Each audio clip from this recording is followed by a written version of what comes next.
دوستو لفظ ایلین کا نام آپ نے ضرور سنا ہوگا اور اس لفظ کے سنتے ہی آپ کے چشم تصور میں ایک عجیب و غریب مخلوق کا تصور بھی ضرور ابھرتا ہوگا۔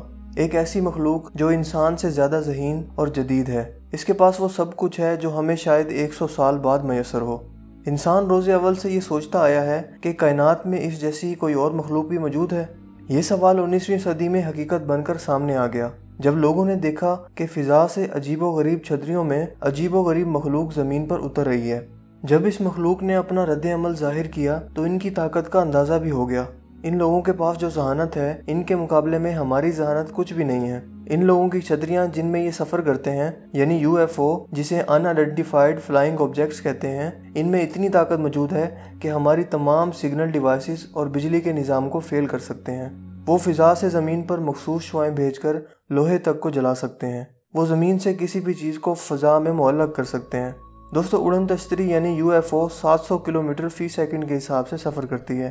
یہ پلک جھپکتے ہی سینکڑوں کلومیٹر دور چلی جاتی ہے۔ یہ پانی اور خشکی پر یکساں رفتار سے سفر کر سکتی ہے۔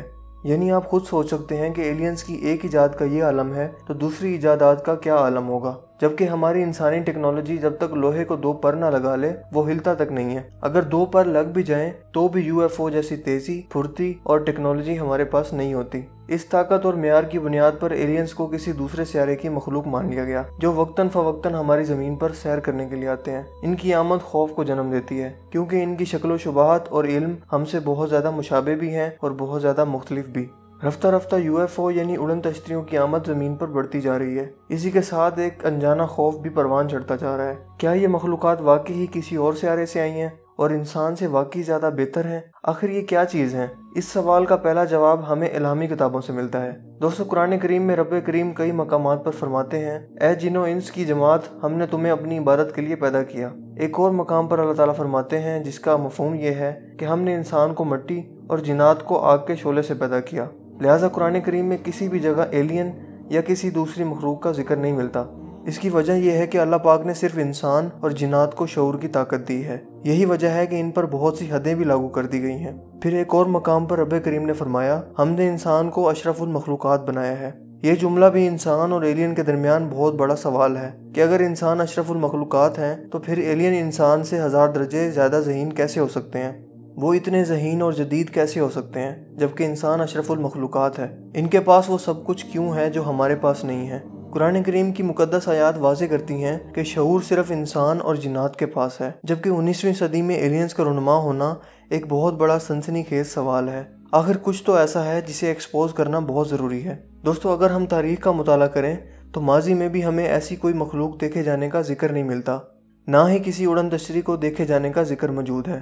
قرآن اور حدیث میں بھی کسی ایسی مخلوق کا ذکر نہیں پایا جاتا، لیکن 19ویں صدی کے وسط میں یہ مخلوق ظاہر ہوئی۔ اسے سب سے پہلے یورپی ممالک میں دیکھا گیا۔ ان کی آمد دنیا کے لیے کافی سنسنی خیز ثابت ہوئی۔ ایک انجانا خوف پروان چڑھنے لگا۔ اس خوف میں مزید اضافہ اس وقت ہوا جب ایلینز پر ڈرامے اور فلمیں منظر کا حصہ بننے لگے۔ اسی کے ساتھ ہی ایلینز اور UFO کا عوامی مقامات پر ظاہر ہو کر سنسنی پھیلانا بھی خاصا کارگر ثابت ہوا۔ یوں ایلینز کو دنیا میں نہایت ذہین اور طاقتور مخلوق مان لیا گیا۔ دوستو اگر کسی چیز کی اصلیت کو جاننا ہو تو اس کا رجحان اور اس میں دلچسپی رہنے والے افراد کی نفسیات کو سمجھنا بہت ضروری ہوتا ہے، کیونکہ دونوں میں بہت گہرا تعلق موجود ہوتا ہے۔ اگر ہم UFO کی ہسٹری کو جانچیں تو یہ سب سے زیادہ امریکہ میں دیکھی گئی ہیں، اس کے بعد اسرائیل میں انہیں سب سے زیادہ دیکھا گیا ہے۔ لیکن دونوں ممالک کے میڈیا نے اس بات کو زیادہ سنجیدگی سے نہیں لیا۔ جب عوام اتنی دلچسپی لے رہی ہے تو میڈیا آخر خاموش کیوں ہے؟ حالانکہ یہ دنیا کے ان موضوعات میں سے ایک ہے جن پر اچھی خاصی ریٹنگ حاصل کی جا سکتی ہے، لیکن میڈیا کی اس کے باوجود خاموشی بہت معنی خیز ہے۔ اس کے پیچھے کیا راز ہے؟ آئیے جانتے ہیں کچھ ایسے حقائق جس سے اس معاملے کو بخوبی سمجھا جا سکے گا۔ دوستو 1952 میں 13 جولائی سے 28 جولائی تک مسلسل اڑن تشتریاں یعنی UFO مسلسل وائٹ ہاؤس پر دیکھی جاتی رہی ہیں۔ ان کے اڑان بھرنے کا انداز ایسا تھا جیسے وہ سیکیورٹی کے فرائض ادا کر رہی ہوں۔ اس معاملے کو لے کر امریکہ میں خاصا شور اٹھا۔ امریکی میڈیا نے بھی اس معاملے پر کافی شور مچائی کی، کیونکہ ہر کوئی جاننا چاہتا تھا کہ امریکی حکومت معاملے کی تحقیقات کر کے اس معاملے کی حقیقت بتائے۔ لیکن سب کو حیرت کا جھٹکا اس وقت لگا جب امریکی حکومت نے بجائے تحقیقات کرنے کے UFO کے موضوع پر بات کرنے پر پابندی لگا دی۔ اس معاملے میں امریکی حکومت کا کہنا تھا کہ UFO کا ذکر قومی سیکیورٹی اور سلامتی کے لیے خطرہ ہے، لہٰذا اس پر بات کرنا ممنوع ہے۔ دوستو ظاہر ہے جب ایک پراسرار چیز آپ کے گھر گھس آئے اور آپ اس پر آنکھیں بند کر لیں تو آپ کا اس سے کچھ نہ کچھ تعلق ضرور ہوتا ہے۔ ایک دوسرا واقعہ بھی ملاحظہ کریں۔ 1951 میں پورٹو ریکو کے آرمی بیس پر ایک روز نامعلوم وجوہات کی بنا پر سیکیورٹی انتہائی سخت کر دی گئی۔ پھر دن کے 11 بجے کے قریب ایک UFO ایئر بیس پر اتری۔ اس وقت اسی ایئر بیس پر امریکی سابق صدر آئزن ہاور بھی پہلے سے موجود تھے۔ آرمی کے ایک نوجوان نے نام نہ ظاہر کرنے کی شرط پر مقامی پریس کو بتایا کہ ایئر بیس پر ایلین اور آئزن ہاور کے درمیان 4 گھنٹے کی طویل گفتگو ہوئی۔ اس دوران آئزن ہاور مسلسل ان کی گفتگو پر سر ہلاتا رہا۔ حیرت کی بات یہ ہے کہ اس ملاقات کے 2 سال بعد آئزن ہاور امریکہ کا صدر بن گیا۔ جب میڈیا نے ان سے ایلین سے ملاقات کے بارے میں سوال کیا تو انہوں نے سرے سے کسی ایسی ملاقات سے انکار کر دیا۔ خواتین و حضرات، ایسے بے شمار واقعات سے پتہ چلتا ہے کہ ایلینز اور امریکی حکومت کے درمیان کوئی انتہائی اہم تعلق ضرور پایا جاتا ہے۔ ایک اور اہم واقعہ بھی ملاحظہ کرتے چلیں۔ 1952 میں امریکی بحریہ کے وزیر ڈان کیمبل ذاتی طیارے پر ہوائی سفر کر رہے تھے۔ اسی دوران انہوں نے نیچے ایک جزیرے پر پختہ سڑکیں اور ون ویز دیکھے، اور وہ یہ سب دیکھنے کے بعد سوچ میں پڑ گئے کہ امریکہ نے ابھی تک کسی دور دراز کے جزیرے پر اپنا ایئر بیس نہیں بنایا، تو یہاں سمندری ویرانے میں پراسرار ایئر بیس کیسے موجود ہے۔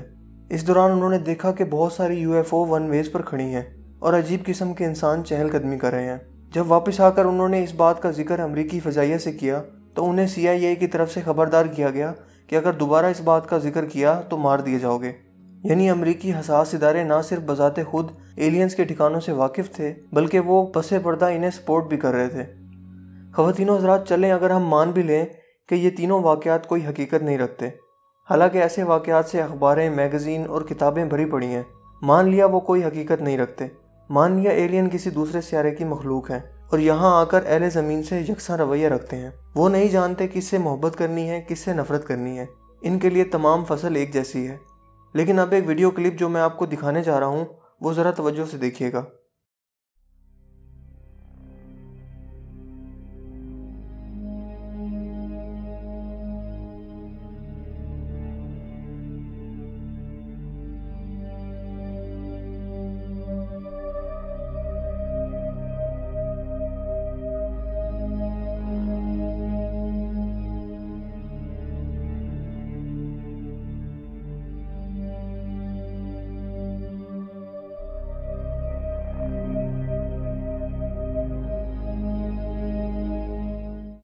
یہ کلپ بہت حیرت انگیز اور سوچ میں ڈالنے والا ہے کیونکہ اس میں امریکی فضائیہ اور UFO ایک ساتھ پروازی مشقیں کر رہی ہیں۔ ویڈیو میں کہیں بھی عداوت یا دشمنی نظر نہیں آ رہی بلکہ تعاون کا ایک ماحول نظر آ رہا ہے، جبکہ خود امریکہ ابھی تک دنیا کے سامنے UFO کو فکشن کہانی بتا رہا ہے، حالانکہ اقوام متحدہ میں UFO کا حوالے سے ایک قانون بھی پاس ہو چکا ہے۔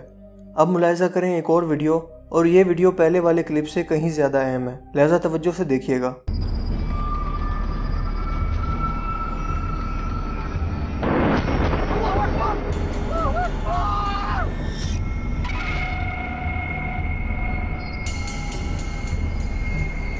خواتین و حضرات، یہ ویڈیو کلپ افغانستان کی سرزمین پر شوٹ کیا گیا ہے۔ اس ویڈیو میں آپ نے دیکھا کہ ایک UFO مجاہدین اسلام کی پناہ گاہوں پر تباہ کن ہتھیار کا کردار ادا کر رہی ہیں۔ اب آپ ایسے کچھ مزید کلپ بھی ملاحظہ کیجیے۔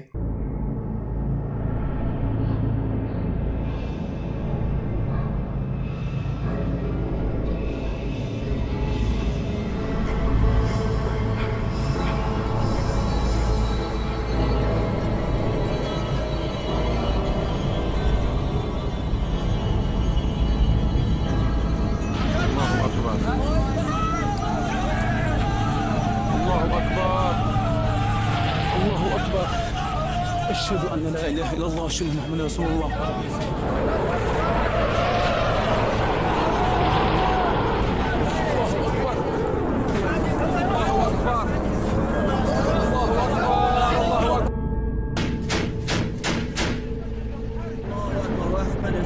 مدينة حمص انفجار مستدعى. الله أكبر الله أكبر، انفجارات رهيبة جدا جدا. الله أكبر الله أكبر.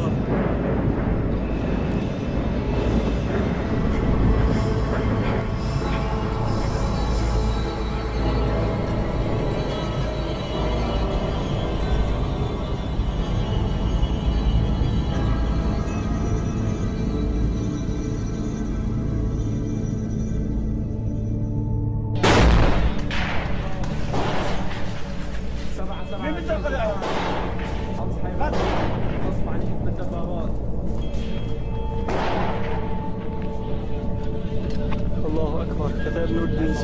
smartphone. Allahu Akbar. نیچے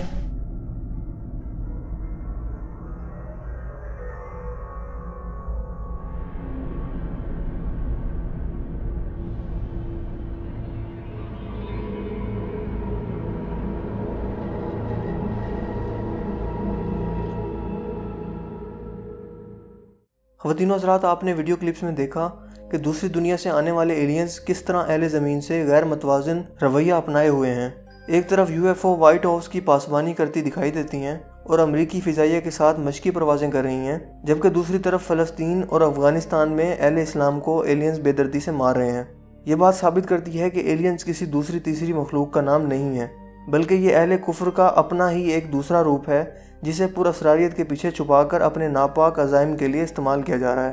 دلچسپ بات یہ ہے کہ افغانستان کی جنگ کے دوران جب یو ایف او کا بے دری کا استعمال ہو رہا تھا تو تب بہت بار ایسا بھی ہوا جب یو ایف او فنی خرابی کے باعث زمین پر آ گری تو انہیں امریکی ہیلی کاپٹر ہی واپس لے کر جایا کرتے تھے۔ ان سب باتوں سے ایلینز کا ڈرامہ پوری طرح سمجھ میں آتا ہے۔ تو دوستو، یہ تو تھی حقیقت اس خوف کی جس نے ایک عجیب و غریب پر اسراریت کو جنم دے رکھا تھا، لیکن ابھی بہت ساری باتیں ایسی ہیں جن سے راز اٹھانے باقی ہیں، جن کو واضح کرنا بہت ضروری ہے۔ کیا یو ایف او واقعی 700 کلومیٹر فی سیکنڈ کے حساب سے سفر کرتی ہیں؟ عالم کفر یو ایف او کا اصل استعمال کب کرے گا؟ یو ایف او کس چیز کی بنتی ہیں؟ ان کے اندر کیا ہوتا ہے؟ یہ ون ورلڈ آرڈر ایجنڈا میں کیا کردار ادا کرے گی اور کیا کر رہی ہیں؟ الومیناٹی اور ایلینز ایک ہی سمت کے دو رخ ہیں، مگر کیسے؟ ایریا 51 کیا ہے؟ دجال اور یو ایف او کے درمیان گہرا تعلق ہے، مگر کیسے؟ یہ وہ سوال ہیں جن کا جواب دینا بہت ضروری ہے۔ آنے والی ویڈیوز میں ہم یو ایف او اور ایلینز پر مزید تفصیلی بات کریں گے۔ مجھے امید ہے کہ آج کی ہماری یہ ویڈیو آپ کو پسند آئی ہوگی۔ اگر ویڈیو آپ کو اچھا لگا تو اسے لائک کیجیے اور دوستوں کے ساتھ شیئر کیجیے۔ میرا نام ہے حسیب شفقت اور آپ دیکھ رہے تھے ہسی ٹی وی۔ میں ملوں گا آپ سے ایک نئی انٹرسٹنگ ویڈیو میں، تب تک کے لیے اپنا بہت سا خیال رکھیے گا۔ Thanks for watching. خدا حافظ۔